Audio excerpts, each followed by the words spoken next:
Bonjour et bienvenue dans la chaîne Mathématiques Sciences. Aujourd'hui, je vais vous présenter et expliquer une vidéo qui est une vidéo en nombre et calcul sur comparer des fractions. Donc, il y a plusieurs méthodes pour comparer des fractions. Alors, je vais t'en montrer effectivement plusieurs, ok? Et donc, avec justement quelques petits exemples. Bon, alors première méthode qui nous dit comment comparer des fractions de même numérateur. Alors donc nous avons la fraction 5 septièmes et la fraction 4 septièmes et donc on voudrait comparer ces deux fractions. On sait que justement si on découpe 5 parts sur 7, et ben les 5 parts sur 7 seront plus grands que 4 parts sur 7.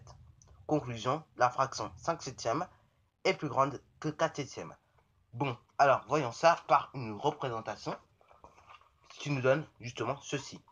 Là, c'est 5 septièmes qui ont été représentés. Et sur cette figure-là, c'est 4 septièmes qui ont été représentés. Et on voit bien que 5 septièmes, ok, prend beaucoup plus de place que 4 septièmes. Donc, conclusion, c'est 5 septièmes le plus grand. Bon, alors maintenant, deuxième méthode, c'est comparer des fractions de même numérateur. Ok, donc cette fois-ci, le numérateur est le même. Et donc, on voudrait comparer des fractions 10 sur 24 et 10 sur 21. Donc, alors on sait que si on divise 10 parts sur 24, eh ben si on divise 24 parts égales, 10 parts sur les 24 seront beaucoup plus petites que 10 parts sur les 21, sur les 21 parts. Ok?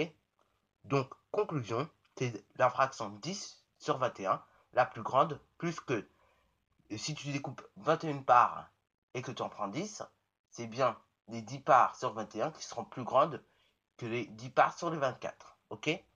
Bon, alors, troisième méthode, c'est comparer des fractions, cette fois-ci, en les mettant sur le même dénominateur. Donc là, on nous demande de comparer les fractions 5 septièmes et les fractions 16 sur 21.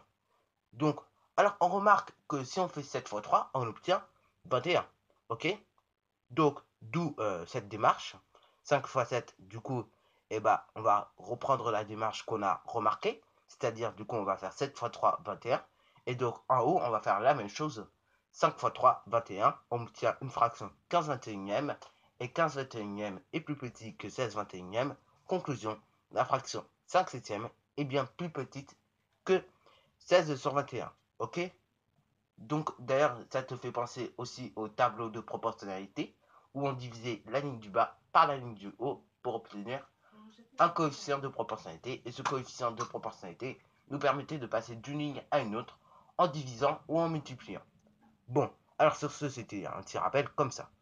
Bon, alors maintenant, quatrième et dernière méthode, c'est la méthode où on peut comparer deux fractions en calculant la valeur décimale ou bien la valeur approchée. Bon, on peut aussi d'ailleurs le faire en calculant des valeurs entières aussi, ce qui peut arriver, par exemple, 6 tiers, et bah, tu obtiens 2, ok? Bon alors, on nous demande de comparer les fractions 3 quarts et 4 cinquièmes.